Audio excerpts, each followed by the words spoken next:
As we adapt so many parts of our lives to learn to live with COVID, some would ask whether this should extend to our elections. Isn't voting electronically easier? In short, no. Our system of voting with pencils and paper may seem outdated when we can do our banking on our phones or shop online or even have an electronic driver's licence. But the reliability of the old-fashioned paper and pencils means that we get the actual result every time, which is the most important part of any election. There's plenty of research to show that the public don't have a great amount of trust in politicians, but they do trust the system electing us is giving them the result they voted for. The first key part of establishing this confidence are our independent electoral commissions around the country. Their independence fundamentally underpins our electoral system. This confidence is reinforced by the independent scrutiny of elections. There's no technical expertise required to watch that ballot papers are put in the correct pile and counted properly. This means our elections are open, transparent and accountable. This openness and transparency is undermined when voting goes online. The New South Wales Electoral Commission has created an online voting system, iVote.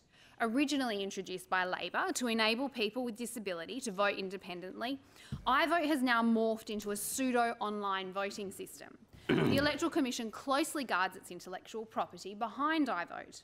But in protecting this intellectual property, it doesn't allow for the same kind of scrutiny that voting with pencils and paper does.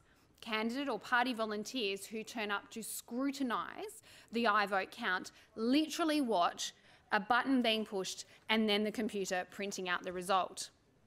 The Electoral Commission points to their independent auditors, but they are management consultants, not computer experts. To quote their report, PwC did not and will not assess the adequacy of New South Wales Electoral Commission's information technology security testing, nor will PwC otherwise manage the risk of critical failure in iVote caused by a distributed denial of service attack or other adverse event.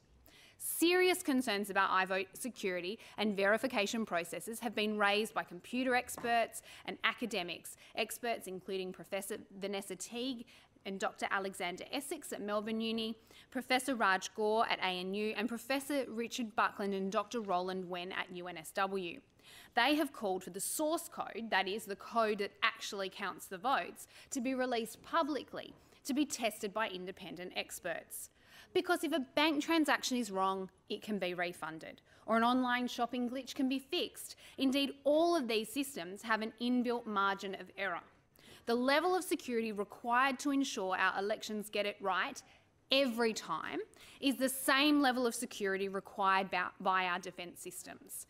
In the face of increasing concerns about hacking and cybersecurity, this level of security is even more important. But that requires a huge amount of money.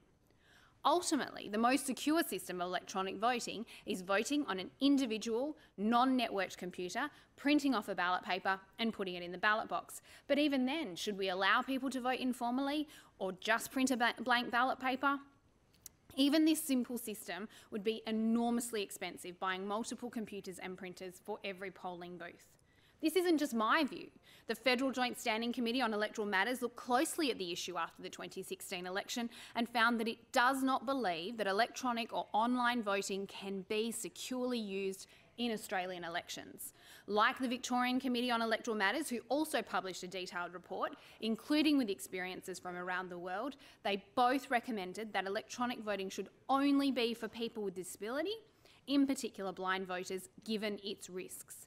Instead, digitising our election process should be limited to marking voters off electronic lists or possibly scanning physical ballots to count them.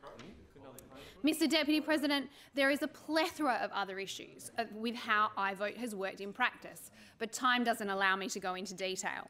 The iVote system was down for 2 days in 2015. In past elections, it's left candidates off the ballot paper or failed to put boxes next to their names. In 2019, there were serious issues with accessibility for blind voters, the very voters the system was introduced to enfranchise. There are other ways we can speed up counting. We can hire extra staff, centralise counting, check the envelopes surrounding postal and other votes before election night so they're ready to count. But the lack of scrutiny and vulnerability of the system means we shouldn't adopt electronic voting even in the face of a global pandemic. Our elections are way too important. The Honourable Shane Mallard.